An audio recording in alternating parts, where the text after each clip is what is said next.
नमस्कार मित्रांनो, जय शिवराय, जय शंभूराजे। आज मी तुम्हाला एक असे रहस्यमय ठिकाण दाखवणार आहे। असे ठिकाण तुम्ही कदाचित कधीही बघितलं नसेल। सह्याद्री पर्वताच्या पायथ्याशी एक गाव आहे। त्या गावामध्ये एक लग्न होतं। लग्न पूर्ण झाल्यानंतर सायंकाळी नवरा नवरी आणि सर्व मंडळी देवीच्या पाया पडण्यासाठी डोंगरामध्ये जातात। सर्व देवीच्या पाया पडतात, पण नवरी मुलगी देवीच्या पाया पडत नाही। ती म्हणते, मला या दगडाच्या देवावरती विश्वास नाही आणि हसू लागते। देवीला खूप राग येतो आणि देवी सर्वांना श्राप देते आणि सर्वांचे रूपांतर दगडांच्या शिळेमध्ये होते। असे रहस्यमय ठिकाण आज आपण जवळ जाऊन बघायचे आहे। त्या ठिकाणी ज्या दगडांच्या शिळा आहेत त्या माणसासारख्या दिसतात किंवा माणसाचे काही अवशेष आपल्याला त्या ठिकाणी बघायला मिळतात का नाही, हे देखील आपल्याला प्रत्यक्ष तिथं जाऊन बघायचं आहे। आणि मला असं वाटतं, देवी सर्वांना आपले लेकरू मानते। ती सर्वांना श्राप देऊ शकत नाही। फक्त नवरी मुलगीला देऊ शकते, पण सर्वांना नाही देऊ शकत। मग सर्वांचे रूपांतर दगडांच्या शिळेमध्ये कसे झाले हे आता आपण बघायचे आहे। आणि मला असं देखील वाटते, दगडांच्या ज्या शिळा आहेत त्याचे भौगोलिक कारण सुद्धा असू शकते। हे सर्व आता आपल्याला प्रत्यक्ष तिथे गेल्यानंतर समजणार आहे। आणि दुसरी गोष्ट म्हणजे ज्या दगडांच्या शिळा आहेत त्या शिळेवरती लहान दगडाने मारल्यानंतर त्या शिळेमधून वेगवेगळा आवाज निघतो। हे देखील रहस्यमय आहे। आता मी तुम्हाला दाखवतो, बघा माझ्या मागे या दगडांच्या शिळा आहेत। त्या ठिकाणी आता आपण जायचं आहे आणि बघायचं आहे की या शिळा ज्या माणसासारख्या दिसत आहेत, बघू शकता तुम्ही, खूप शिळा त्या ठिकाणी आहेत। आता आपण ह्या शिळा जवळ जाऊन बघायच्या आहेत आणि त्याचं भौगोलिक कारण आहे किंवा माणसे आम्हाला सांगायची, लहानपणी गावातील म्हातारी माणसे सांगायची आणि आता देखील या ठिकाणी गाव आहे, त्या गावातील माणसे पण हे सांगतात की या ठिकाणी लग्नाचे पूर्ण वऱ्हाड गायब झालेला आहे। याचे कारण शोधण्यासाठी आज मी या ठिकाणी आलेलो आहे आणि तुम्हाला देखील हे रहस्यमय ठिकाण दाखवणार आहे। आपण त्या ठिकाणी जाऊन शोधायचं आहे की हे भौगोलिक कारण आहे किंवा या कहाण्या आपल्याला सांगण्यात येतात त्या अशाच आहेत किंवा खरे आहेत, हे आपल्याला आता तिथे गेल्यानंतर समजणार आहे। तर चला मित्रांनो, आता आपण या दगडांच्या शिळा बघूया आणि त्याचे कारण शोधूया की हे वऱ्हाडाचे रूपांतर दगडामध्ये झालेलं आहे किंवा त्याचे दुसरे काही भौगोलिक कारण देखील आहे। हे आता आपण प्रत्यक्ष तिथे जाऊन बघूया। ह्या शिळा वरती आहेत आणि भरपूर शिळा आहेत। वरती जाण्यासाठी इथून पायवाट आहे, पण यामध्ये खूप अडचण देखील आहे। या ठिकाणी खूप दगड आहेत, लहान मोठे खूप दगड आहेत। या दगडावरून आता आपल्याला वरती जायचं आहे। बघा मित्रांनो, इथे अडचण भरपूर आहे। पायाकडे बघत आता आपल्याला वरती जावं लागणार आहे, कारण या ठिकाणी दगडांच्या फटी भरपूर आहेत। या फटीमध्ये जर पाय गेला तर आपल्याला लागू पण शकते आणि पाय अडकू पण शकतो। बघू शकता तुम्ही या ठिकाणी ही वाट कशी आहे, एकदम या ठिकाणी शांतता आहे। या ठिकाणी पर्यटक कदाचित येतात, कारण हे रहस्यमय ठिकाण सर्वांना माहीत नाही। बघा मित्रांनो, किती मोठमोठे दगड आहेत। या दगडावरून चालत चालत आपल्याला वरती जावं लागणार आहे। बघा, ह्या दगडांना बघितल्यानंतर असं वाटतंय की या ठिकाणी कोणता किल्ला तर नव्हता। किल्ल्याचे काही अवशेष ह्या दगडांच्या स्वरूपात खाली कोसळले आले आहेत असं मला वाटतंय। पण आपण पुढे जाऊन बघायचं आहे। मी म्हटलं होतं ना तुम्हाला, बघा अशा या दगडांच्या फटी आहेत। या फटीमध्ये जर पाय गेला तर अडकून बसणार माणूस।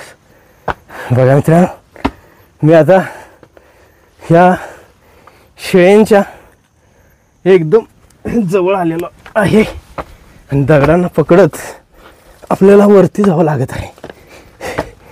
बघा मित्रांनो, फायनली ह्या शिळा मी तुम्हाला दाखवत आहे। बघा किती मोठमोठ्या ह्या दगडांच्या शिळा आहेत आणि उंच पण खूप आहेत. अशा शिळा या ठिकाणी आपल्याला भरपूर बघायला मिळतात. बघा मित्रांनो, बघा वरती येत असताना दम खूप लागला. बघा एकावर एक दगड ठेवल्यासारखे आपल्याला वाटत आहे. आणि दुरून बघितल्यानंतर ह्या दगडांच्या शिळा अशा वाटतात जसं काय माणसे उभे केलेली आहेत. बघा भरपूर शिळा या ठिकाणी आहेत. आपण पुढे जाऊन देखील बघायचे आहे. मित्रांनो, फायनली या दगडांच्या शिळेजवळ मी पोचलेलो आहे. आणि या शिळा दुरून माणसासारख्या दिसतात, पण या ठिकाणी आल्यानंतर असे वाटते दगडावर दगड कोणीतरी ठेवलेले आहेत. हे देखील रहस्यासारखे आहे. आता आपण बघूया. या ठिकाणी एक दगडाची शिळ आहे. बघा किती उंच ही शिळ आहे. आणि या शिळेच्या खाली हा दगड तुम्हाला दिसत असेल. या दगडावर आपण लहान दगडाने मारूया. जेव्हा आपण त्या शिळेवरती दुसऱ्या दगडाने मारा करतो तेव्हा त्या शिळेमधून वेगवेगळे आवाज निघतात. ते आवाज कसे आहेत आणि किती प्रकारे ते आवाज निघतात हे आता आपण तिथे जाऊन दगड मारून बघायचं आहे. त्यानंतर पुढे जाऊन बघायचं आहे की या दगडांच्या शिळा ज्या दुरून माणसासारख्या दिसतात त्या शिळेवरती काय माणसाचे आकार तरी नाहीत किंवा माणसाचे काय अवशेष तरी नाहीत. हे आता आपल्याला पुढे जाऊन बघायचे आहे. आणि या शिळा किती उंच आहेत आणि दगडावर दगड कसे ठेवलेले आहेत हे देखील जाणून घ्यायचे आहे. सर्वप्रथम आपण या शिळेमधून किती आवाज येतात हे बघूया. या शिळेमधून कसे आवाज निघतात. हा एक लहान दगड मी घेतलेला आहे. आणि या ठिकाणी तुम्हाला हे पांढरे पांढरे दिसत असेल. या ठिकाणी माणसांनी दगड मारून मारून ह्या निशाणी केलेल्या आहेत. आणि ह्या निशाणी खालीपर्यंत आहेत. आपण सुरुवात इथून करूया. तुम्ही आता ऐका फक्त.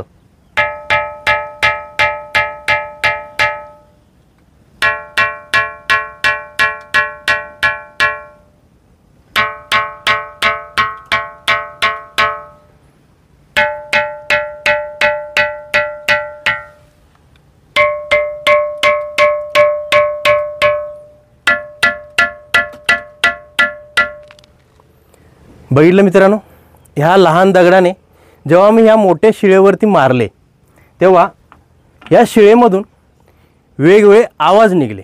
वरती वेगळा आवाज, मध्ये वेगळा आवाज आणि खाली वेगळा आवाज. हे सर्व रहस्यासारखे आपल्याला वाटते. आता आपण ज्या कारणासाठी आपण या ठिकाणी आलेलो आहे ते कारण शोधूया. म्हणजे या ठिकाणी लग्नाचे वऱ्हाड गायब झालेले आहे. त्याचे काही अवशेष किंवा ह्या दगडांच्या शिळा आहेत.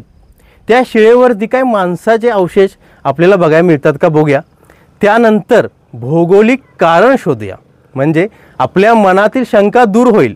माणसे आपल्याला लहानपणी ज्या गोष्टी सांगायचे की या ठिकाणी लग्नाचे वऱ्हाड गायब झालं, हे खरं आहे की याचं दुसरं भौगोलिक कारण आहे, हे दोन्हीपैकी एक आता खरं ठरणार आहे. तर चला आता आपण यामध्ये काय कारण आपल्याला बघायला मिळतंय हे शोधूया. आपण सुरुवात इथून करूया. बघा ही एक दगडाची शिळ आहे. जेव्हा आपण या शिळेला जवळून बघतो तेव्हा असे वाटते. बघा हा एक दगड आहे, मध्ये एक दगड आहे, त्याच्यावरती खूप मोठा दगड आहे आणि त्याच्यावरती एक दगड आहे. असे वाटत आहे कोणी दगडावर दगड ठेवलेले आहेत. आणि पुढे बघा दोन दगड आहेत, त्याच्यावरती किती मोठा दगड आहे बघा. आणि ही दगडांची शिळ बघा, हा किती मोठा आणि भव्य दगड आहे. त्याच्यावरती एक आणखी दगड आहे आणि त्याच्यावरती आणखी दोन दगडे आहेत. आणि समोर बघा ज्या ठिकाणी आपण शिळेंचा आवाज ऐकला ती शिळा बघा किती उंच आहे. बघितलं, असे वाटत आहे प्राचीन काळामध्ये कुणीतरी या दगडावर दगड ठेवलेले आहेत किंवा काही किल्ल्यांचे अवशेष असू शकतात. पण किल्ल्यांचे अवशेष बोलणे चुकीचे आहे, कारण या ठिकाणी नक्षीकाम किंवा अजून काही आपल्याला बघायला मिळालेलं नाही. ते मिळालं असतं तर आपण म्हणू शकलो असतो या ठिकाणी किल्ला होता. बघा हा दगड बघा मित्रांनो किती मोठा दगड आहे आणि ह्या दगडावर दगड ठेवल्यासारखे आपल्याला वाटत आहे. दुरून माणसासारखे वाटते की या ठिकाणी माणसे उभे राहिलेले आहेत बघा. आता आपण आणखी पुढे जाऊया आणि पुढे भरपूर शिळा आहेत आणि त्या उंच पण आहेत. पण या ठिकाणी वरती कसं चढायचं. मी इथून वरती आलो आणि अजून आपल्याला वरती जाऊन या शिळा बघायच्या आहेत. ही शिळा बघा मित्रांनो, एवढे जोरदार वारे सुटते या ठिकाणी तरी देखील ही शीळ जरा देखील हललेली नाही. खाली मोठा दगड, त्यावरती उभे 2 दगड आणि त्याच्यावरती एक मोठा दगड आणि त्याच्यावरती एक मोठा दगड. हे रहस्यमय आहे ना. आणि या ठिकाणी बघा ह्या शिळा बघा कशा वाटत आहेत. आता आपण पुढे जाऊन आणखी पुढे किती शिळा आहेत हे बघायचं आहे. आणि आतापर्यंत आपल्याला या ठिकाणी माणसाचे अवशेष या शिळ्यावरती कुठेही भेटलेले नाहीत. आणि या ठिकाणी बघा मित्रांनो किती खोल ही फटी आहे. चुकून यामध्ये जर मोबाईल किंवा काही पडलं तर बाहेर काढणे अवघड आहे. आता आपण या शिळेजवळ जाऊया. बघू शकता तुम्ही, हा एक दगड, त्याच्यावरती 2 दगडे, त्याच्यावरती एक दगड, त्याच्यावरती एक दगड आणि त्याच्यावरती 5वा दगड. मग हे सर्व बघितल्यानंतर तुम्ही देखील विचार कराल की दगडावर दगड कोणी ठेवले. प्राचीन काळामध्ये कोणी मोठा राक्षस तरी नाही या ठिकाणी आला ज्याने हे खूप मोठमोठे दगड एकावर एक असे रचले आणि ह्या दगडांच्या शिळा बनवल्या. या ठिकाणी आल्यानंतर कोणीही विचार करेल की या शिळा कशा बनल्या असतील यार. कारण हे दगड बघा खूप मोठमोठे दगड आहेत. माणूस हा दगड उचलणे शक्य नाही. हा दगड उचलण्यासाठी आपल्याला आधुनिक मशिनरी किंवा प्राचीन काळातला राक्षस घेऊन यावा लागेल. पण प्राचीन काळामध्ये मशिनरी वगैरे काहीच नव्हत्या. खूप प्राचीन काळापासून ह्या दगडांच्या शिळा आहेत. या ठिकाणी या शिळांच्या वरती मी शोधलं पण या ठिकाणी कुठेही माणसाचे अवशेष किंवा हात पाय किंवा चेहरा असं काही आपल्याला या ठिकाणी बघायला मिळालेलं नाही. आता आपण आणखी वरती जाऊया आणि वरती आपल्याला अजून काय बघायला मिळते हे बघूया. पण मित्रांनो वरती जात असताना ह्या दगडांचा सहारा घेत आपल्याला जावं लागतं आणि वरती जाणं थोडं अवघड आहे.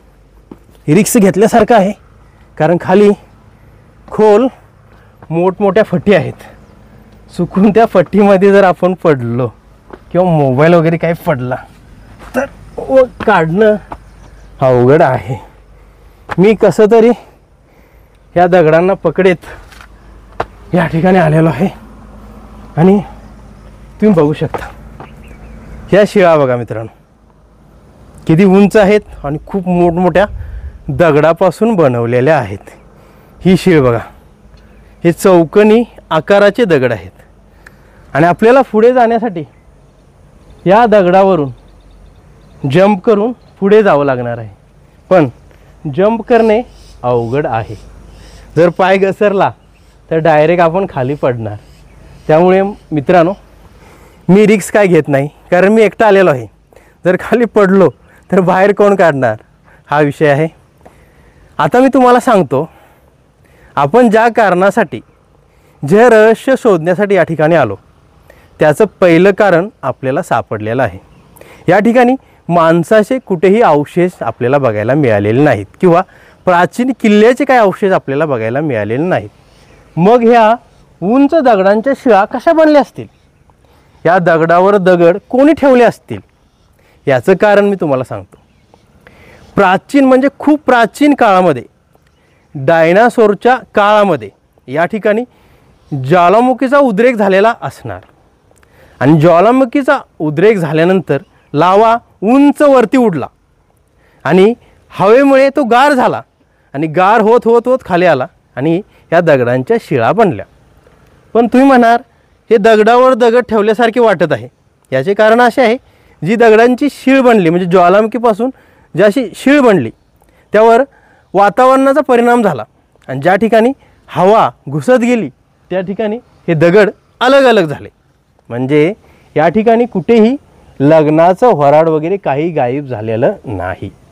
माणसाने फक्त या गोष्टी बनवलेल्या आहेत, कारण या दगडांच्या शिळा जेव्हा आपण दुरून बघतो त्या माणसासारख्या दिसतात. त्यामुळे माणसे आपल्याला सांगतात की या ठिकाणी लग्नाचे वऱ्हाड गायब झालेलं आहे. पण मित्रांनो, असं काही होऊ शकत नाही. देवी सर्वांना कधी श्राप देऊ शकत नाही.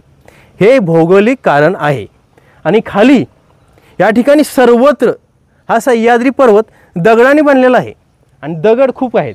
म्हणजे जो लावा वरून खाली गोलटत गेला, घसरत गेला, त्याचे रूपांतर दगडामध्ये होत गेलं. आणि हा काळा दगड फक्त ज्वालामुखीपासून तयार होतो. म्हणजे या ठिकाणी ज्वालामुखीचा उद्रेक झालेला आहे आणि या दगडांच्या शिळा ज्वालामुखीच्या उद्रेकामुळे बनलेला आहेत. हे आपल्याला आज समजलं. मी पण विचार करायचो, यार असं कसं होऊ शकतं की या ठिकाणी माणसाचे रूपांतर दगडामध्ये झालं. आज मला ते समजलं. बघा मित्रांनो, या ठिकाणी खाली खोल फटी आहेत. त्यामुळे मी रिक्स काय घेत नाही जास्त वरती जाण्याची. बघू शकता तुम्ही, ह्या ज्वालामुखीच्या उद्रेकामुळे बनलेल्या शिळा आहेत. आणि पुढे जाण्यासाठी आपल्याला इथून जंप करणे होऊ शकत नाही. जंप करून पुढे आपण गेलो असतो, पण सोबत कोणी नसल्यामुळे जंप काय मी करत नाही. बघू शकता तुम्ही, खाली पण हे या झुडपामध्ये दगडच दगड आहेत. आणि हा सह्याद्री पर्वत पूर्ण दगडाने बनलेला आहे. मी तुम्हाला दाखवतो. बघा, खाली खोल ह्या दगडांच्या फटी आहेत आणि खाली सर्वत्र दगडच दगड आहेत. आपल्याला पुढे जाता येणार नाही, तरीसुद्धा मी या ठिकाणी दगड पकडून पुढे तुम्हाला दाखवत आहे. पण पुढे खूप अडचण आहे, तर पुढे जाणे शक्य नाही. बघा मित्रांनो, ही दगडांची शीळ आपल्याला रहस्यासारखी वाटते, कारण जेव्हा आपण या दगडांच्या शिळा दुरून बघतो तेव्हा असे वाटते जणू काय या ठिकाणी माणसे उभे राहिलेली आहेत. बघा मित्रांनो, आज निसर्ग पण एकदम मस्त बनलेला आहे. आकाशामध्ये ढग आलेले आहेत आणि एकदम मस्त निसर्ग आहे. आणि अशा निसर्गाच्या सानिध्यामध्ये आज मी येऊन ह्या दगडांच्या शिळा बघितल्या आणि तुम्हाला देखील मी दाखवल्या. मित्रांनो, तुम्हाला देखील या रहस्यमय प्राचीन दगडांच्या शिळा बघायच्या असतील तर तुम्हाला कोल्हापूर जिल्ह्यातील बांदवडे गावामध्ये यावं लागेल. कोल्हापूरपासून 33 किलोमीटर अंतर पार करून आल्यानंतर बांदवडे गाव येतं. बांदवडे गावामध्ये तुम्ही गाडी लावा, बाईक लावा आणि तिथून चालत 10 मिनटं सह्याद्री पर्वतावरती या. या ठिकाणी आल्यानंतर तुम्हाला ह्या सुंदर आणि रहस्यमय आणि खूप मोठमोठ्या दगडापासून बनलेल्या दगडांच्या शिळा बघायला मिळतील. जेव्हा तुम्ही या ठिकाणी याल तेव्हा तुम्ही विचार कराल, दुरून बघितल्यानंतर ह्या शिळा माणसांसारख्या वाटतात. म्हणजे आपल्याला लग्न वऱ्हाड गायब झालेला आहे यावर विश्वास देखील बसतो. पण जवळ आल्यानंतर या दगडांच्या शिळा आपल्याला अशा वाटतात की दगडावर दगड, एवढे मोठे दगड कोणी ठेवलेले असणार. म्हणजे दुरून बघितल्यानंतर तुम्ही विचार कराल आणि जवळ आल्यानंतर देखील विचार कराल. आणि इथे थोडा वेळ बसल्यानंतर तुम्हाला समजेल की ज्वालामुखीच्या उद्रेकामुळे ह्या शिळा बनलेल्या आहेत. तर मित्रांनो, आज मी तुम्हाला कोल्हापूर जिल्ह्यातील बांदवडे गावाजवळ सह्याद्री पर्वतावरती असलेल्या या दगडांच्या शिळा दाखवल्या. हे खूप मोठमोठे दगड दाखवले, इथला सुंदर निसर्ग दाखवला. तर आजचा व्हिडिओ तुम्हाला कसा वाटला मला कमेंट करून नक्की सांगा. आणि असेच नवनवीन मराठी व्हिडिओ बघण्यासाठी चॅनलला सबस्क्राईब करा, शेअर करा, लाईक करा आणि बेल आयकन दाबून नोटिफिकेशन ऑन करा. पुन्हा भेटूया अशाच नवीन आणि रहस्यमय व्हिडिओसोबत. धन्यवाद. जय शिवराय, जय शंभूराजे, नमः पार्वती पते, हर हर महादेव.